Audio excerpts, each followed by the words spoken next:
बिस्मिल्लाहिर्रहमानिर्रहीम। अस्सलाम वालेकुम दोस्तों, मैं फ़हीम अब्बास आपको खुशामदीद कहता हूँ न्यूज़ कैफ़े में और उम्मीद करता हूँ कि आप सब खैरियत से हैं और आज के दिन का और इस हफ़्ते का एक अच्छा सा आगाज़ आप कर चुके हैं।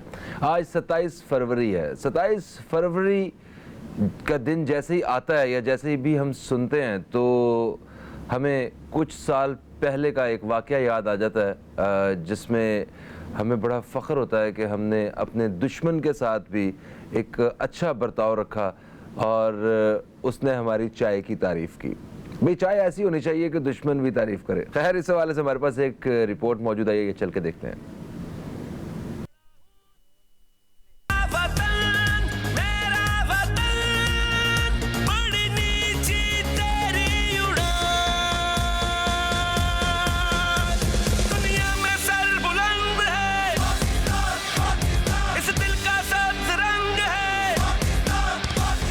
झपटना पलटना पलट कर झपटना, लहू गरम रखने का है एक बहाना। 27 फरवरी का सरप्राइज, भारतीय घमंड पर पाकिस्तान के मुंह तोड़ जवाब को 4 साल मुकम्मल।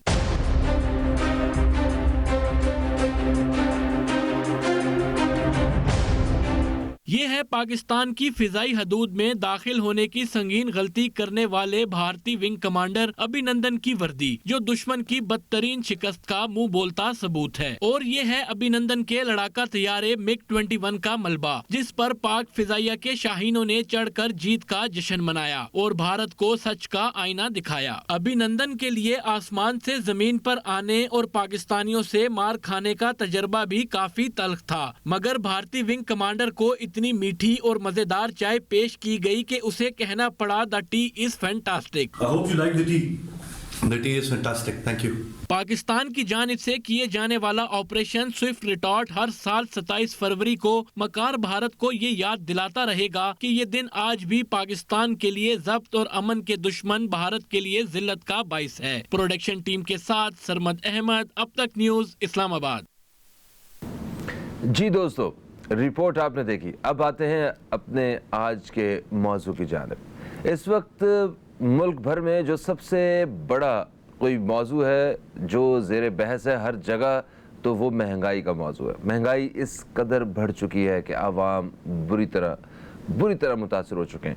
मैं आपको एक छोटी सी एक रिपोर्ट है वो आपके साथ शेयर करना चाहता हूँ। इस वक्त आवाम के जो मसाइल हैं वो क्या है, ये आवाम की ज़ुबानी सुन लीजिए जो मुझ हम तक पहुँचे हुए हैं। तनख्वाह 4 साल पुरानी वाली और मालिक मकान ने किराया 50% बढ़ा दिया है। अब वो किराया डबल करने के लिए ज़िद कर रहा है और कह रहा है कि वारा नहीं खा रहा। स्कूल वालों ने फ़ीसें 50% बढ़ा दी हुई हैं। 1000 वाली जो कॉपीज़ हैं बच्चों की कापियाँ, वो 3500 रुपये की हो चुकी हुई हैं। 300 वाला गैस का बिल 3000 तक पहुंच गया हुआ है। 2000 वाला बिजली का बिल 10,000 तक पहुंच गया हुआ है। 800 वाला आटा 2800 रुपये का हो गया हुआ है और 150 रुपये वाला घी 650 रुपये का हो चुका हुआ है। 6 रुपये वाली रोटी 20 रुपये की हो चुकी हुई है। 10 रुपये वाला नान 30 रुपये का हो चुका हुआ है। 40 रुपये वाली चने की प्लेट 100 रुपये की हो चुकी हुई है और 2200 रुपये वाला मोटरसाइकिल का टायर ट्यूब वो 6,000 रुपये तक पहुंच चुका हुआ है। 100 रुपये वाला पेट्रोल इस वक्त 272 रुपये लीटर है। 20 रुपये वाला चिंगची का किराया इस वक्त 60 रुपये है। 200 वाला जूता 1200 रुपये का है और 1200 वाली शलवार कमीज़ इस वक्त 3500 रुपये की है। 150 वाला डॉक्टर 1500 रुपये ले रहा है। 150 वाली दवाई के 600 रुपये आवाम दे रही है और उधार सब जगह पे बंद है। ये हालत है इस वक्त इस मुल्क में, जहाँ सिर्फ गरीब ही नहीं हर कोई मुतासिर हो चुका है। आज मुल्क गिर हड़ताल का भी ऐलान हो चुका है। एक मजहबी सियासी जमात ने अवाम के सामने जो है हड़ताल की बात की है और अवाम इस वक्त जो है वो शहरों को बंद करके काफ़ी सारे इलाकों में, काफ़ी सारी जगहों पे उन्होंने मतलब मार्केट्स वगैरह बंद की हुई हैं और बहुत सी जगहों पे स्कूल्स भी बंद हुए हुए हैं। एक अजीब सी सूरत हाल पैदा हुई है। ये जो हड़ताल है उसकी वजह सिर्फ और सिर्फ महंगाई है। 272 रुपये का पेट्रोल है। अवाम इस वक्त जो है वो पेट्रोल की और बाकी ये चीज़ें बर्दाश्त नहीं कर पा रही और हुकूमत चीज़ों को और महंगा करने के लिए पर तोल रही है, ख़ास तौर पे पेट्रोल की कीमतों को भी।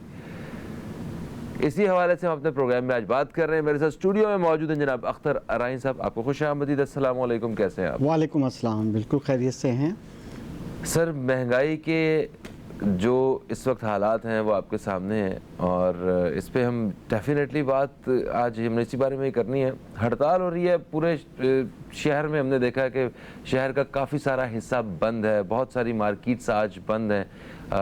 इस पे थोड़ी सी रोशनी डालिए। जी। यकीनन बिल्कुल आपने बहुत तफसीली जायज़ा लिया और बड़े अदाद शुमार दिए हैं और बहुत ज़बरदस्त दिए हैं और एक्यूरेट दिए हैं। देखिए, अभी जहाँ तक हड़ताल की बात है, सिर्फ एक मजहबी इदारे ने नहीं, कई इदारों ने, ताजर बरदरी ने सपोर्ट किया है, आप देखेंगे, और ट्रांसपोर्टर ने सपोर्ट किया है, क्योंकि जो आलम है उससे ना सिर्फ पुअर क्लास मगर जो मिडिल क्लास है वो बहुत बुरी तरह मुतासर है। अपर क्लास को ठीक है इतना ज़्यादा अफेक्ट शायद ना पड़ा हो, मगर क्योंकि उनके पास रिज़र्व ज़र मुबादला होता है, पैसे होते हैं, मगर अभी पावर्टी लाइन से बिल्कुल नीचे जा रहे हैं। जो अदाद शुमार दिए हैं, मार्केट में यही सिचुएशन हमें नज़र आ रही है। दूसरी तरफ लॉ एंड आर्डर की सिचुएशन बड़ी ख़तरनाक है। इस वक्त आपने कल देखा कि हमारे एक तालीमी इदारे के जो पूरे रीजन के हेड भी थे, उनका मर्डर हो गया। अब ज़ाहिर है वो क्या स्ट्रीट क्राइम था, क्या वो डाकू थे, या वो कोई टारगेट किलिंग थी। अब इस तरह के रास्ते खुलना शुरू हो गए हैं। इसी वजह से आज तालीमी इदारे बंद किए गए हैं। फेडरेशन की तरफ से all Pakistan private school federation ने ऐलान किया है कि जी तहफ़्फ़ुज़ चाहिए। उधर से आपने देखा है कि आवाम के अंदर भी बड़ा जोश था। पिछले दिनों में कुछ ऐसे वाक़यात हुए कि जब लूट मार शुरू हुई स्ट्रीट क्राइम में, तो उन्होंने डिफेंसिव तरीके से अपने आप को बचाने के लिए फ़ायर कर दिए, जिससे जो 2-4 डाकू भी हलाक हुए। मगर उधर से 144 लगा दिया गया कि कोई भी असला लेके नहीं चल सकता। असला लेके चल सकते हैं तो सिर्फ क्रिमिनल चल सकते हैं, असला लेके चल सकते हैं तो कोई टारगेट किलिंग वाले लोग लेके चल सकते हैं। तो हम जा कहाँ रहे हैं? पेट में कुछ नहीं है, बाहर निकलने का डर है, खौफ है, तो अवाम को क्या मिल रहा है? तो खुदारा इस तरह से ना किया जाए, सपोर्ट की जाए।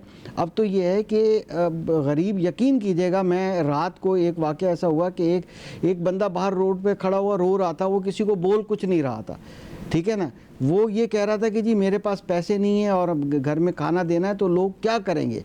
मैं ऑन एयर ये कहना नहीं चाह रहा, लोग इंतहाई ख़तरनाक इक़दामात उठाने के लिए तैयार बैठे हुए हैं कि हम जाएं तो जाएं कहाँ। यानी कि कितने दस्तरखान खुलेंगे, कितना खाना उनको खिलाया जाएगा। मगर बात यह है कि महंगाई रुकने का नाम ही नहीं लेती। अगर आप ग्राफ देखेंगे, CPI एक होता है, कंज्यूमर प्राइस इंडेक्स, CPI के तहत पिछले जनवरी में 2022 के जनवरी में अप्रॉक्सीमेटली 10% थी और अब 42.9% समथिंग से अबव क्रॉस कर गई है महंगाई।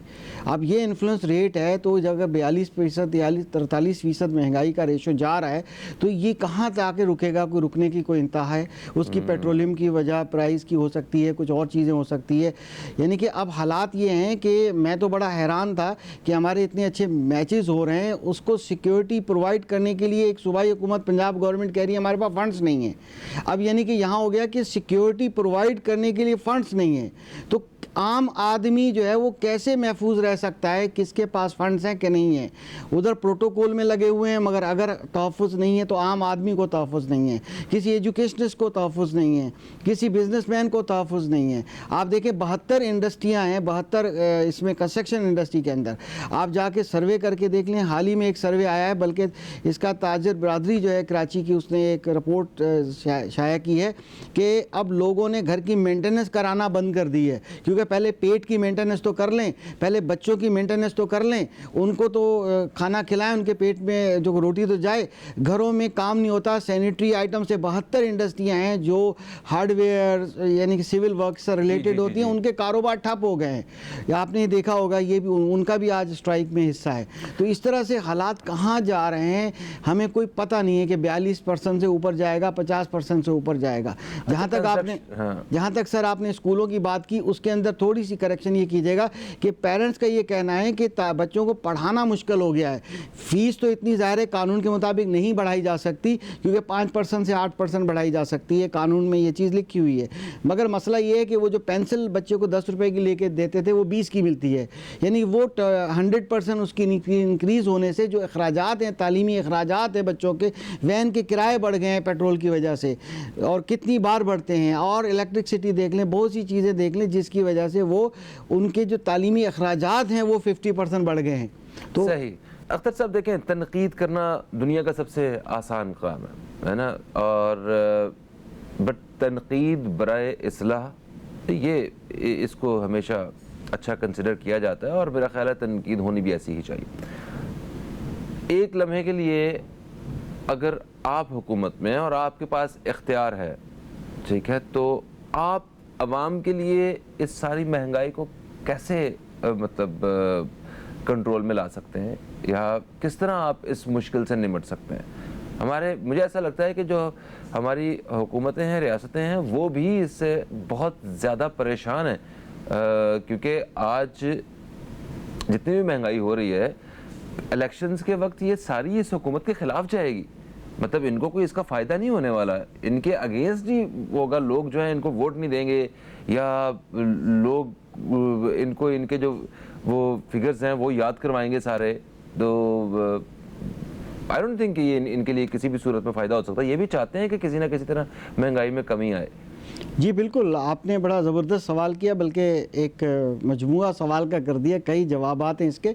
मुख्तसरन ये है कि अगर हम दीन से लें कि हमारे जो इस्लाम में ये है कि अगर वक्त का खलीफा जो है, हज़रत उमर से वाबस्ता ये बात है कि अगर कोई बंदा भूखा भी सोता है तो उस वक़्त उनकी ज़िम्मेदारी है जो उस वक्त हुक्मरान है। अब हमारे पास तो बड़ी बेमिसाल मिसालें हैं। आप देखें दुनिया की, अगर आजकल जमहूरियत की हिसाब देखते हैं, और फिर आपने, क्योंकि कई सवाल थे कि अगर अपोजिशन, इसका मकसद अपोजिशन ना हो, कोई तनकीद बराए तामीर ना करे, यानी कोई पॉइंट आउट ना करे किसी की गलती, यानी कि आप चेक एंड बैलेंस ना हो, तो अगर ऐसा होगा तो फिर जमहूरियत तो रही नहीं। फिर तो आप असेंबली में से उठा दीजिए उन लोगों को, क्यों बिठाते हैं? सभी इक़्तिदार में आ जाएं पीडीएम की तरह।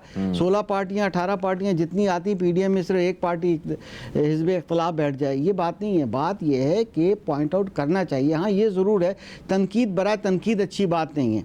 अब आप ये देख लीजिएगा कि अगर रूट कॉजेज़ आप देख लें, मिनी बजट पेश की, आपने देखा महंगाई और बढ़ गई। आप अगर ग्राफ उठा के सीपीआई का देखेंगे, जो कंज्यूमर प्राइस इंडेक्स बताती है, वो आपको हर महीने का ग्राफ बता रही है प्राइस के मार्केट के अंदर किस तरह से बढ़ रही हैं। तो उसको जो कंट्रोल करने वाली क्या आवाम के बस में है? आवाम के बस में ये है कि वो भूखी सो जाए, अपने बच्चों को बगैर खिलाए रात को सुला दे, वो ये कर सकते हैं। फाका कसी कर सकते हैं, भूख हड़ताल कर सकते हैं, बैठ सकते हैं, अपनी बुलंद आवाज़ कर सकते हैं। मगर बात यह है कि ये हुक्मरानों की ज़िम्मेदारी होती है कि हुक्मरान बैठें और वो ऐसी पॉलिसीज़ बनाएं। सिर्फ IMF की डिक्टेशन ना लें, सिर्फ आप दूसरों की डिक्टेशन ना लें। आप ये देखें कि जनाब बस ये ऑर्डर आया तो हमने ये करना है, उसके साइड इफ़ेक्ट्स कैसे हैं। तो ये अगर आप आए थे, जब आप हिज़्ब इख्तिलाफ थे, आप तनकीद कर रहे थे, बिल्कुल आप सही तनकीद कर रहे थे, महंगाई बढ़ रही थी, क्यों ग्लोबली भी बढ़ रही थी। जी। अगर आप जनवरी की पिछले साल की उठा के CPI देखेंगे तो उसके अंदर वो 10% है। उस 10% पे भी हम शोर मचा रहे थे, ठीक मचा रहे थे, होना चाहिए था। मगर अब क्या हुआ, 42.9% क्यों हुई? अब क्यों हुई है? आप देख रहे हैं, आपने खुद फरमाया कि 50% चीज़ें बढ़ चुकी हैं। इसका मकसद है 50% नहीं बढ़ी, अगर 43% है। तो बात ये, हुकूमत वक्त जवाबदेह है, ये अवाम जवाबदेह नहीं है। ये जब आप आ गए, तशरीफ़ लाए, आपने टेक ओवर किया, वेलकम, अच्छी बात है। अवाम को इससे कोई सरोकार नहीं है। मैं ये समझता हूँ कि माँ सवाए के जो उनके कारकुन होते हैं, मगर अगर आप वाकई डिलीवर कर सकते थे, आप वाकई कंट्रोल कर सकते थे, आप वाकई सस्ती रोटी दे सकते थे उनको, आप उनको हेल्थ दे सकते थे, आप जो भी बुनियादी फंडामेंटल राइट है पूरे कर सकते थे, तो आपकी वेलकम होती, वाह होती। अच्छा, मगर ये तो बड़ी आम सी बात है कि हमारे यहाँ सियासी जमातें इक़्तिदार में आने से पहले ऐसे वादे करती हैं कि जो कभी पूरे नहीं होते। वो वादे कभी वफा नहीं होते। जिस तरह पिछली जो हुकूमत थी, उन्होंने भी आके यही बात की हुई थी कि हम इतनी नौकरियां देंगे, हम ये करेंगे, घर बना के देंगे आपको, इस तरह कर देंगे, वो कर देंगे, लोग बाहर से आएंगे, नौकरियां करेंगे। तो वो, या जो इन्होंने वो 90 दिन के अंदर जो सारे टारगेट्स दिए थे, वादे किए थे, वो भी पूरे नहीं किए। उससे पिछली हुकूमत के साथ भी आप इसी तरह की सारी बातें उन्हें याद करवा सकते हैं। और पहले लोड शेडिंग के मसाइल थे, तो वो भी आके ये शहबाज शरीफ साहब और नवाज शरीफ साहब जो हैं, ये भी आके कहते रहते कि मेरा नाम बदल दीजिएगा, आपकी ये हो जाएगा, वो हो जाएगा। उससे पहले उन्होंने कर्जे उतारने के बारे में जो है ना, वो इस तरह के बड़े बड़े वादे किए हुए थे। तो सियासतदान और सियासी जमातें अपने झूठे और इस तरह के या ना वफा होने वाले वादों की वजह से तो मतलब बड़े मकबूल हैं। यकीन है, देखिए ऐसा है, आप सही फरमाएं, ऐसा ही होता आया है। मगर अभी मैंने एक छोटी सी एग्जांपल देना चाह रहा हूँ क्योंकि मेरा मुशाहिदा ये है, जो हमारे सिविल सोसाइटी के लोग हैं, कि लोकल जो इंतखाबात हुए हैं लोकल गवर्नमेंट में, इसमें जमात इस्लामी ने बहुत से हलकों में काम शुरू कर दिए। अभी मेयर का फैसला नहीं हुआ, आपने भी शायद इस चीज़ को मॉनिटर किया या नहीं किया। जहाँ जहाँ उन्होंने अक्सरियत थी उन्होंने अपनी यूसीज में काम शुरू कर दिया। मैं बड़ा हैरान था कि वाकई सियासतदान वादे पूरे नहीं करते, मगर ये कोशिश कर रहे हैं। रोज़ाना सफाइयाँ हो रही हैं, रोज़ाना डेवलपमेंट हो रही है, काम हो रहा है, और पीपल्स पार्टी की गवर्नमेंट भी ये कर रही है। आपने देखा होगा पिछले कई सालों कई महीनों से 2-4-6 महीनों से काम शुरू हो गए कराची के अंदर। कराची में काम शुरू हो गया, ट्रांसपोर्ट पे काम हुआ है। मतलब अगर वो काम करके दिखाती हैं सियासी पार्टियां, तो ये उनका फ्यूचर उससे रिलेटेड है। देखें, जाहिर है कि वोटर जो है नाउमीद नहीं होता, वोटर को एक उम्मीद की किरण जागती है। जैसे कि मैंने अभी लोकल बॉडीज़ के जो इलेक्शन हुए उसकी किरण जागने की, क्योंकि शायद मुझे लगता है जमात इस्लामी चाहती है कि इस दफ़ा जो जनरल इलेक्शन उसमें हमने आना है। मगर उनका देखें ना, काम किसी पार्टी की तरफ हमारा कोई झुकाव नहीं होता, मगर जो सीधी बात है वो जो बताने वाली बात है वो हम बतानी चाहिए, हमें सबके सामने करनी चाहिए। जमात इस्लामी ने शहर कराची में इन इंतखाबात से पहले उसने महंगाई के ख़िलाफ़, उसने ये यूटिलिटी बिल्स के ख़िलाफ़ उसने बाकायदा अपने एहतजाज जो है वो जारी रखे हैं। इक़्तिदार में ना होते हुए कोई इनकी किसी कैंपेन का हिस्सा नहीं था। वो बस जो अवाम, मुझे महंगाई लग रही है ना, आपको महंगाई लग रही है, आपको महंगाई महसूस हो रही है। अब जब तक कोई हमारा सियासी रहनुमा, कोई सियासी जमात वो इस चीज़ को लेके हमें नहीं बाहर लेके नहीं निकलेगी, तो हम बाहर खुद कैसे निकलेंगे? आप इंडिविजुअल जाके सड़क पर खड़े हो सकते हैं, जी क्यों खड़े हैं, जी मैं महंगाई है मैं इसलिए बाहर खड़ा हूँ, ऐसा नहीं हो सकता। मतलब क्या 4-6 दोस्त जो है ना चार्ट पकड़ के इधर वो नहीं खड़े हो सकते हैं। ये इतना जब मजमूई तौर पे सबका मसला है ना, तो सारे लोगों को बाहर निकलना, और सारे लोगों को बाहर निकलने के लिए इसी तरह की बड़ी बड़ी जमातें या वो जो सियासी ग्रोह जो है वही आपको निकाल सकते हैं। तो इन्होंने कराची की जमात इस्लामी ने कराची के अवाम की जिम्मेदारी ली हुई थी। जिस तरह आज एक और सियासी जमात जो है वो निकली है और उसने जिम्मेदारी ली है महंगाई के हवाले से, और ठीक है कहीं ना कहीं अपने उनके इंटरेस्ट होंगे, मगर लोगों को इकट्ठा उन्होंने महंगाई के नाम पे इस वक्त कर लिया, और वो काफ़ी हद तक उनकी हड़ताल कामयाब भी हो रही है। आते हैं सवाल के पहले हिस्से की तरफ, जो मैं पहले ही बात किए थे। अगर आप इक़्तिदार में हो, आपके पास इख्तियार हो, तो आप इस महंगाई से कैसे निपटेंगे, क्या करेंगे? क्या 4-6 महीने के अंदर या 1-2 साल के अंदर, जिस तरह 1 साल इनको हुआ भी आए हुए, 1 साल के अंदर आप एक मेजर चेंज पैदा कर सकते हैं? देखिए, मेजर नहीं कर सकते थे तो काफ़ी हद तक कर सकते थे। देखें, अगर फर्स्ट एड तो मिल सकती थी ना, मगर आप कोई ऐसा स्टेप उठाते नहीं हैं। देखें, आपने अच्छा फरमाया, एक इक़्तिदार में ना होते हुए लोग करते हैं, जैसे कि आपने यहाँ जिक्र किया। फिर इक़्तिदार में आने के बाद जब आप पावरफुल होते हैं, फंड्स होते हैं, सब कुछ होते हैं, उस वक्त क्या कर सकते हैं? कुछ सिर्फ स्पीचेस करते हैं और रिबन काटते हैं। सही है। कुछ रिबन से आगे बढ़ के थोड़ा बहुत जो है ना 20-30% जो है वो इन्वेस्टमेंट करते हैं, या डेवलपमेंट पे या मसाइल को हल करने पे ख़र्चा करते हैं। कुछ जो है उससे ज़्यादा भी करते हैं। तो वो जैसे मैंने पीपल्स पार्टी की बात की कि उन्होंने सिंध में अभी इस दफ़ा थोड़ा खर्चा किया है, इलेक्शन से पहले भी किया, नज़र भी आ रहा है। ठीक है, इसी तरह मैंने जमात इस्लामी की बात की, हम किसी की फेवर में नहीं है, न्यूट्रल है, मगर बात यह है कि काम करके दिखाएं ना। आपको 10-11 महीने हो गए हैं, आप अगर कौमी हुकूमत आपके पास आ गई है, अब आप करके दिखाइए, कुछ तो कीजिए। आप मिनी बजट ला रहे हैं, आप टैक्सेस बढ़ा रहे हैं, आप जो है लॉ एंड ऑर्डर की बात, अब मैंने बात की ना, अगर हमारी ये गेम्स हो रही हैं, इंटरनेशनली इमेज क्या जा रहा है, आप सिक्योरिटी के लिए जी हमारे पास पैसा नहीं है। तो आप जब एक पाकिस्तानी आम शहरी का क्या हाल है, कभी पूछा? अब देखिए, अगर अगर महंगाई की वजह से आपने देखा होगा लोग साहिब हैसियत कुछ डोनेशन देते हैं, लोगों को राशन डलवा के देते हैं। आजकल भी ये सिस्टम चल रहा है कि शुक्र है कि पाकिस्तान में ऐसे लोग भी बसते हैं कि जो मदद करते हैं। मगर वहाँ पर भी प्रॉब्लम क्या है कि जो तो रोड पे आके बैठ जाते हैं, जो लाइनों में ज़बरदस्ती घुस के जो है वो आके ट्रक से आटा छीन लेते हैं, ले लेते हैं। मगर कुछ ऐसे वाइट जो सफ़ेद पोश लोग हैं जो बेचारे बोल नहीं सकते और अंदर ही अंदर होते, उनका सबसे बड़ा मसला है। हमें क्या पता है कि आज कितने लोग भूखे सोए थे। ये वक्त की हुक्मरानों का काम है कि ये खोज लगाएं, ये मालूम करें उन बेचारों को जो है, जो वैसे तो आके दस्तरखान पे लोग खा जाते हैं, मगर जो बेचारे वाइट कॉलर लोग हैं जो कह नहीं सकते, उनसे किसी ने पूछा?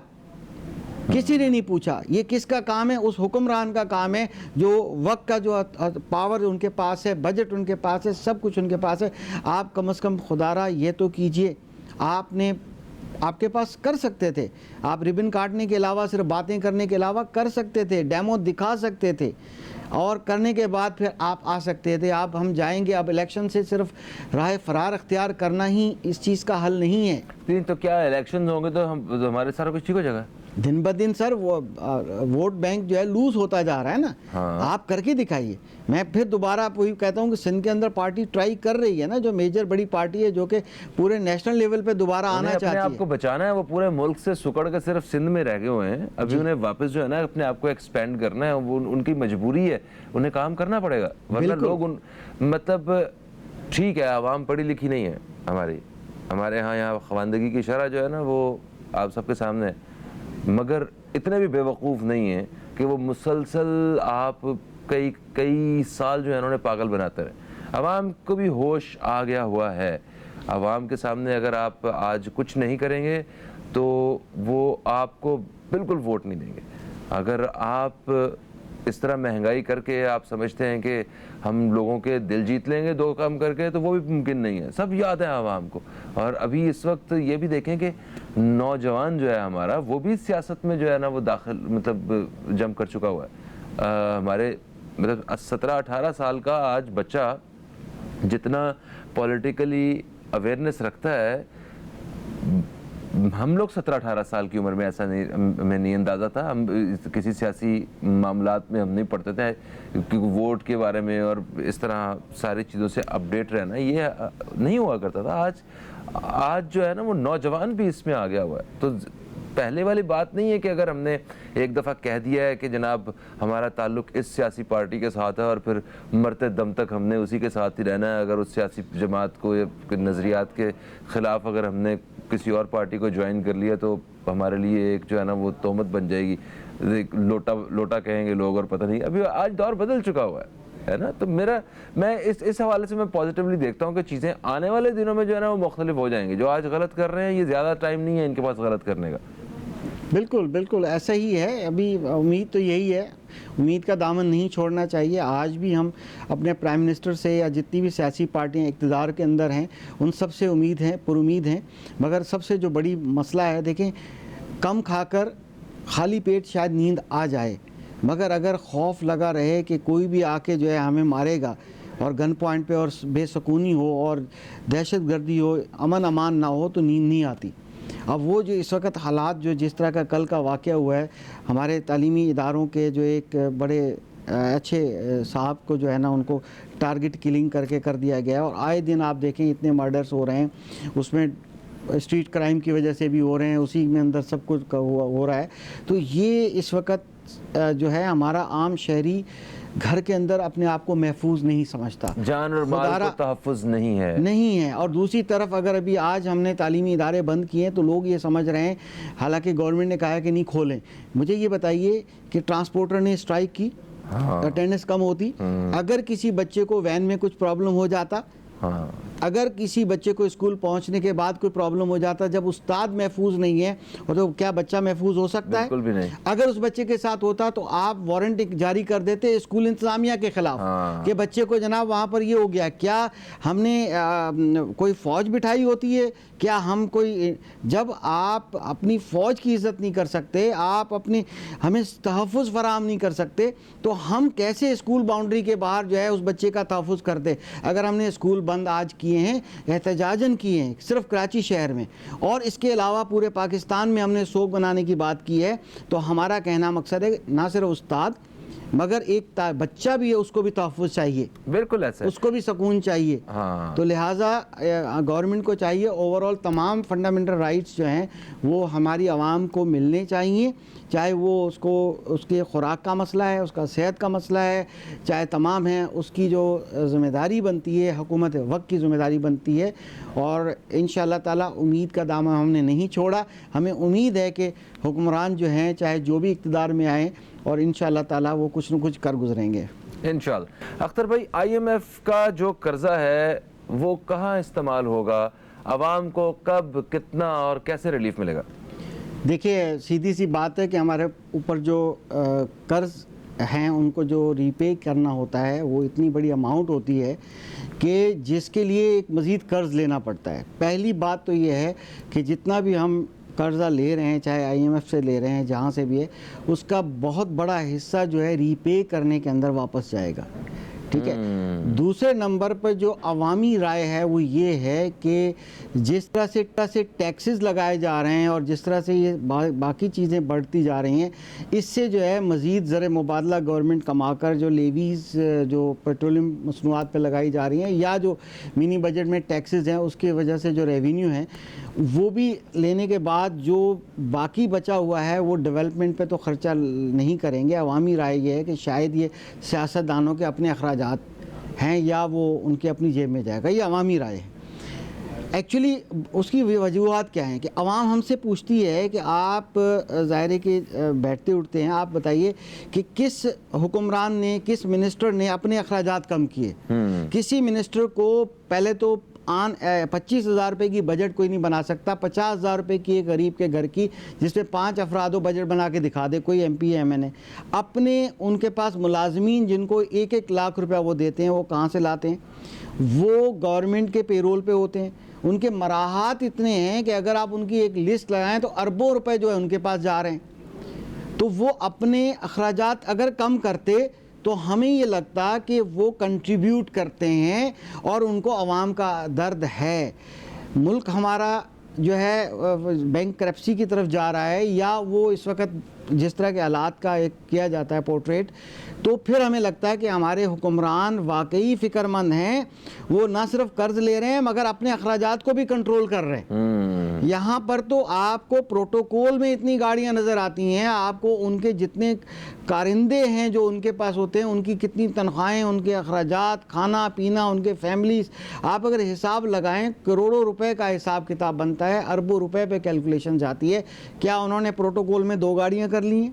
क्या उन्होंने अपने मुलाजमीन जो 20-20, 40-40 उनके पीछे काम करते हैं, बेटी बच्चा सबके हर किसी के मुलाजमीन हैं, तो क्या कम किया, कट किया? कहीं कट नहीं किया। अख्तर भाई, वो जो मुलाजमीन हैं उनमें से तो बहुत सौ की जो तनख्वाहें हैं वो सरकार दे रही है। वो इस तरह के किसी न किसी स्कूल में उनकी नौकरी हुई है, किसी सरकारी इदारे में नौकरी हुई है जहाँ से उनको तनख्वाह जाती है। काम वो वहाँ नहीं करते, काम वो इन साईं के साथ करते हैं जिन्होंने उनको मतलब नौकरी दिलवा के दी हुई है। और गाड़ियाँ, ये तो एक आम आवाम जो है ना, वो उसको मोटरसाइकिल में पेट्रोल जो है वो महंगा लग रहा है, ठीक है, वो उसके लिए आना जाना मुश्किल हो गया। वो सोच रहा है कि मुझे ये जाना मेरा इजाफी है, किसी तरह हम लोग 2 बाइक्स की जगह 1 बाइक पे चले जाएं। स्कूल के जो बच्चे जाते हैं उनके लिए मुश्किल हो रहा है। आम आवाम है जो गाड़ी में मतलब पेट्रोल डलवा रहे थे, उनके लिए अफोर्ड करना मुश्किल हो गया। कहाँ ये कुछ साल पहले 4,000 रुपये का टैंक फुल होता था, कहाँ आज 13,000 रुपये का टैंक फुल हो रहा है ना। तो ये उनके लिए जो है वो मुश्किल हो रही है। हुक्मरानों के लिए तो ऐसा कोई मामला नहीं। तो यकीनन होश के नाखून लेने पड़ेंगे। ये अगर इस तरह से नहीं करेंगे, आवाम को ट्रस्ट डेफिसिट रहेगा। हाँ। फिर वो यही सोचेंगे आप जितना भी लेते हो आप कर्जे की शक्ल में, वो जो है ना दे दिला के थोड़ा बहुत शायद वो आप उसको कहीं गायब कर देते हो। लोग यही तस्वुर करेंगे, हम यही कहना चाहते हैं। आप देखें ऐसे हालात में जहाँ ज़र मुबादला की कमी है, ठीक है, और हम किनारे पे खड़े हुए हैं और उधर से आप अरबों रुपए की गाड़ियाँ इंपोर्ट की जा रही हैं, आप पता नहीं क्या कुछ कर रहे हो अपने लिए। तो ऐसा जब करोगे तो फिर कैसे आप पे एतमाद होगा? फिर कैसे ना हम जो है डिफ़ॉल्ट करेंगे। तो ये जितने भी कर्ज़े लिए जा रहे हैं इसका इस्तेमाल जो है, जो मेन पहली तो किस्तों को वापस करना, और उसके बाद आवाम नहीं समझती कि शायद कहीं हमारी मरहम पट्टी के लिए या हमारे लिए कोई आटे में कमी या किसी चीज़ में कमी करके, या कम से कम दालें ही और नहीं करते तो दाल ही ऐसी इंपोर्ट करो या उस पर कुछ कमी पेश लाओ कि मार्केट में कुछ 12 आइटम सिर्फ सस्ते हो जाए ना सर। छोड़ दें चिकन को, छोड़ दें मटन को, प्राइजेस तो आसमान पर हैं। सिर्फ चंद एक चीज़ें, अगर 12 चीज़ें बुनियादी हैं, बुनियादी ज़रूरियात की, वो अगर कर दो तो गरीब भूखा नहीं सोएगा। कम से कम उनको आप कंट्रोल कर दो। आप अगर नहीं करते हो तो फिर ज़ाहिर है कि बहुत ही जैसे इन्होंने तंबाकू नोशी के हवाले से उसको डिस्करेज करने के लिए ये उसके ऊपर टैक्सेस लगाए हैं, ठीक है, तो वो ये सही बात है। मतलब वो सही है सर, उसको 500% लगा दें आप, उस पे आप लगाएं। इस तरह की वो चीज़ें जो लग्जरी आइटम्स हैं उस पे आप लगाएं। मगर जो बुनियादी चीज़ें हैं, मतलब बच्चों का दूध है, ठीक है, बुज़ुर्गों की दवाइयाँ हैं, रोज़मर्रा के लिए गंदम है, सब्जियां और फल हैं, ये चीज़ें तो सस्ती होनी चाहिए ना। अब सब्जियां फल तो हमारे यहाँ महंगी हैं, ये तो एक इंतहाई शर्मिंदगी का मकाम है कि हम एक ज़राई मुल्क हैं और हमारे यहाँ सब्ज़ी ही जो है वो पहुँच से क्या औकात से बाहर हुई हुई है। तो मतलब क्या बंदा इधर करे? सर ये किया जा सकता है, इसके लिए ज़बरदस्त आइडियाज़ हैं, टाइम कम है, मैं आपको आइडियाज़ देता हूँ, बहुत आराम से किए जा सकते हैं। ठीक है, आप बताएं, अगर जो अगली हुकूमत आ रही है अभी, ठीक है, वो या जो भी यही अगर दोबारा भी आते हैं, जैसा भी है, जिनका भी इक़्तिदार मिलने वाला है, उनको क्या इक़दामात लेने होंगे कि अवाम को बुनियादी तौर पर रिलीफ दिया जाए और महंगाई में कमी लाई जाए? इस पर थोड़ी सी रोशनी डालें। देखिए बेसिकली एक्चुअली क्या होता है कि फॉर एग्जांपल आप कहते हैं मोटरसाइकिल वाला है उसको पेट्रोल डलाना, आप जो ट्रांसपोर्टेशन सिस्टम है वेजिटेबल सप्लाईज़ का या ये पूरा जो सिस्टम होता है उसके ऊपर आप कंट्रोल करें। आप उनको आप एक MNA को भी तो आप 1000 लीटर पेट्रोल देते हो ना, डीजल देते हो। आप जो गाड़ी, ठीक है ना, ये लॉजिस्टिक डील कर रही है उसका एक कलर चेंज कराएं और उसको आप डीजल एक पंप्स लगाएं कि जिसके अंदर वेजिटेबल लोड होगी उसको हम डीजल फ्री देंगे। शर्त यह है कि ये जाके होलसेल में प्राइस सस्ती होगी। ग्रोअर को आप दें, ग्रोअर को सपोर्ट करें। नहीं बंद कर पा रहे जो खाद शहरों में बस सर जो 500 रुपए की बोरी थी या 1000 रुपए की बोरी थी वो 12,000 रुपए की बोरी आ गई खाद की। जब आप ग्रोअर को आप कुछ नहीं दे रहे, आप वो जो ग्रो करके जो मार्केट में डिलीवर होती है उसको आप नहीं दे रहे हो। दूध की जितनी भी सप्लाई की गाड़ियां आप उनको डीजल फ्री करो, आप उनको पाबंद कर दो कि दूध की कीमत आप नहीं बढ़ाओगे, जो बढ़ाएगा उसको अरेस्ट करो। वहीं पर आप गाड़ी सीज करते हो ना, बंद कर सकते हो, आप उसको अथॉरिटी दे दो कि दूध की गाड़ी जो है उसको हम बंद कर देंगे अगर वो कीमत उसकी ज़्यादा होगी। अगर गवर्नमेंट चाहे 12 चीज़ें सर ऐसी हैं, ये पाकिस्तान वेलफेयर स्टेट है, दुनिया में मैं नाम गिनवा सकता हूँ अगर छोड़ें उसको। दूध की बोतल बच्चों के लिए घर की दहलीज पे सुबह रख के जाते हैं मुफ्त में। जी जी जी जी, ठीक है, यानी कि एक सिस्टम है, आप उनसे तो सीखें। वो आप किसी के बच्चे नहीं होते ना सर, उनके लिए वो किसी के बच्चे नहीं हैं, उनके लिए वो उनकी कौम के बच्चे हैं, उनके लिए वो बच्चे हैं जिन्होंने उनके मुल्क की बागडोर संभालनी है। वो इस तरह देख रहे हैं, हमारे लिए वो गरीब के बच्चे हैं, किसी के बच्चे हैं, अपने बच्चे थोड़ी हैं इनके। सर फिर कैसे नहीं 210 रुपए का दूध होगा, कैसे नहीं ये सारी चीजें महंगी होगी। अब आप देखें रमजान की आमद है, आप देखिएगा आसमानों पे जाएगी। जो आज हम 42% महंगाई कह रहे हैं, आप देखिएगा ये जाएगी कहाँ। इसीलिए हमारे हुक्मरानों को ऐसी कुछ पॉलिसीज़ बनानी पड़ेंगी, प्राइस को कंट्रोल करना पड़ेगा। 12 से 15 चीज़ें ऐसी हैं कि आप उस पर आप बड़ी स्ट्रिक्टली कंट्रोल कर लो, आप कर सकते हो, आपके पास अथॉरिटीज़ है, कोई बड़ी अमाउंट इसमें नहीं लगती है। और कम से कम आप दूध की बोतल मुफ्त तो पहुंचाने की दूर की बात है, आप दूध ही कम से कम जो है कराची के अंदर दोबारा 180 पे लेके आके दिखा दो, आप चीज़ें कम करके दिखा दो। आपने तो इंट्रोडक्शन में बड़ी ज़बरदस्त पूरी प्राइस की फैक्चुअल लिस्ट दी है। बिल्कुल ऐसा। और मतलब हमारी आवाम की भी कोई एक जिम्मेदारी है, जो हमारे हालात हैं, हमें कुछ चीज़ें सूट नहीं करती हैं। मतलब फ्रूट चाट और ये समोसों के बगैर, पकौड़ों के बगैर तो हमारा रोज़ा ही नहीं खुलता। मतलब अब फ्रूट चाट का सीज़न आ जाएगा ना, अभी रमज़ान आएगा तो सबको फ्रूट चाहिए होगा रमज़ान में। अब वो उसकी कीमतें इस कदर हाई होने वाली हैं, अभी पहुंच से बाहर है कि हाथ नहीं लगाया जा रहा है। और आप 1 महीने बाद इमेजिन करें कि इनकी कीमतें जब इससे भी डबल हो जाएंगी तो उस वक्त क्या हाल होगा। तो हमें थोड़ा सा उस तरफ भी आना है। सर मैं हमेशा ये कहता हूँ, मैं कहता हूँ हम इंडिविजुअल की जिम्मेदारी है, मेरी आपकी, हम तमाम आवाम की, सुनने वालों की जिम्मेदारी है कि मैं हमेशा कहता हूं कि अगर आप चाय का कप भर के पीते हैं और दिन में 4 पीते हैं, आप उसको 2 कर दीजिए और आधे कर दीजिए। आप कोशिश कीजिए कि अगर आप एक्स्ट्रा कुछ खाते हैं, हमारी सुन्नत है कि पेट का एक हिस्सा खाली रख के खाएं। आप चाहें तो आप चैलेंज कबूल कर सकते हैं। हुक्मरान खुद ब खुद, ये जो स्टॉकिस्ट होते हैं बीच में हर जगह पर अपॉर्चुनिटी का फ़ायदा उठाने वाले लोग मौजूद हैं, हम में से ही है, अवाम हम में से ही है वो लोग जो कारोबारी हैं। आप जब ये करोगे आप क्या, अब आप देखिए पिछले 1 साल पहले जनवरी में केले जो है 70 से 80 रुपए में मिल रहे थे पिछली जनवरी जी। और 100 से ऊपर केला नहीं था। आज 200 रुपए का केला है और वो भी इतना। अवाम जाए, बाहर निकले जाके, हो सकता है बाज एरियाज के अंदर थोड़ा सा सेहतमंद केला, थोड़ा सा गैर सेहतमंद केला हो और वो सस्ता मिल रहा हो। इस वक्त केले की कीमत डबल हो चुकी है। सर अंडे, डबल रोटी की कीमत रमजान में क्या होगा सर, रमजान में क्या होगा? एक माल्टे किन्नू टाइप चीज जो आजकल टाइप वो मतलब मुख्तलिफ है ना, इसमें मुख्तलिफ वो हैं, तो वो जो है वो इस वक्त 500 रुपये दर्जन, 400 रुपये दर्जन, यानी कि आप अंदाज़ा लगा लो यही चीज़ पिछले साल इन्हीं दिनों के अंदर जो है वो मौजूद थी, इसकी आधी कीमत पे थी। तो लिहाजा आवाम को, हमें इंडिविजुअल को चाहिए कि अगर मैं चाहूँ और फिर मेरी मिसेज़ और हम लोग बच्चे चाहें कि हमने अपना कफ़ायत शारी, हमारे दीन में भी है, हमें कफ़ायत शारी शुरू कर दें, तो हम ऐसे मुफाद परस्त बिजनेसमैनों को, अगर, क्योंकि हर जगह ऐसे लोग होते हैं, और हुक्मरान भी जो है उनका भी मामला हल्का हो जाएगा, आप उनके कॉपरेट होगा। लिहाजा आवाम को चाहिए कि आप खुदारा इस रमज़ान में, वैसे ही सर सेक्रीफाई, रोज़ा किसको कहते हैं? रोज़ा कोई पार्टी, इफ्तार पार्टियों के लिए नहीं होता, सादगी का नाम है। सादगी, खजूर से आप रोज़ा खोलें, आप देखिएगा सारी चीज़ें धड़ाम नीचे आ जाएंगी। ये पार्टी मत कीजिए, आप सेक्रीफाइस कीजिए, सड़ जाएंगे ये फल, नहीं बिकेंगे तो।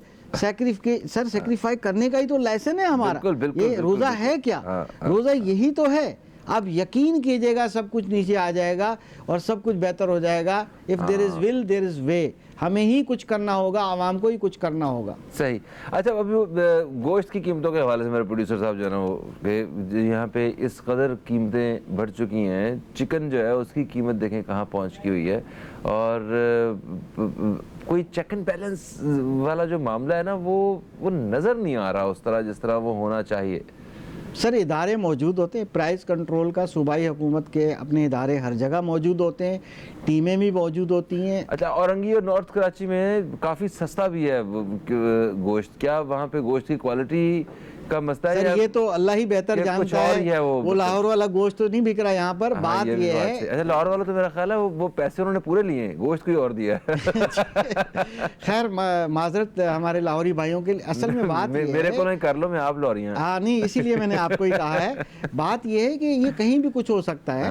बहरहाल ये है कि ये तो बहुत बड़ा मसला है। हमें चाहिए कि हम कम खाएं, क्योंकि अगर हम एक चीज़ प्राइस पे और फिर उसकी क्वालिटी पे और फिर वो कहाँ से आता है और किस तरह आता है, तो हमारे कई इदारे ऐसे हैं जो कि सोए हुए हैं, ठीक है। वरना तो गोश्त पे स्टैंप लगती है, बाकायदा एक इदारा है सुबह उठ के जहाँ पर ये जी ज़िबा किए जाते हैं, वो उसका एक पूरा तरीका होता है, जानवर की इंस्पेक्शन होती है।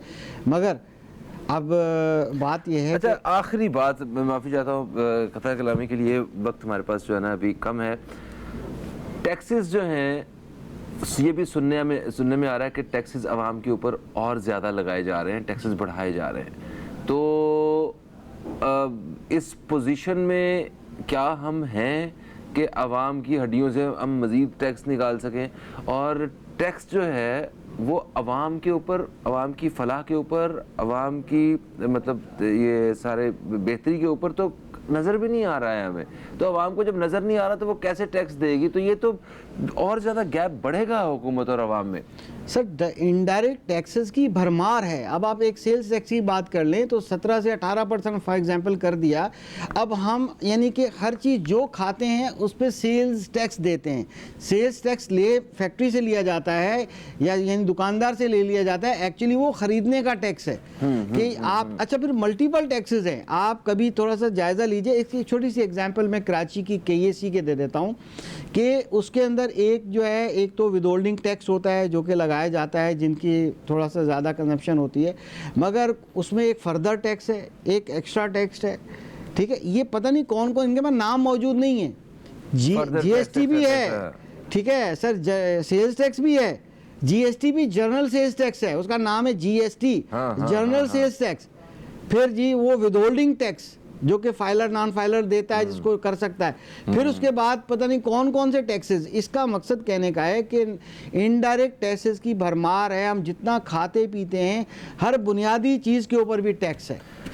अच्छे की उम्मीद रखते हैं, कहते हैं कि अच्छा सोचना चाहिए, उम्मीद पे दुनिया कायम है और हमने भी उम्मीद लगाई हुई है कि इंशाल्लाह वो वक्त दूर नहीं है कि पाकिस्तान के हालात जो हैं बिल्कुल बेहतर हो जाएंगे और सिर्फ मुखलसीन इक़्तिदार में होंगे, बाकी सब लोगों से जान छूट चुकी होगी। इसी उम्मीद के साथ प्रोग्राम को इख्तिताम की तरफ लेके चलते हैं। थैंक यू सो मच, आप तशरीफ़ लाए। आपसे इंशाल्लाह कल फिर मुलाकात होगी। कल तक के लिए खुदा हाफिज़। पाकिस्तान जिंदाबाद।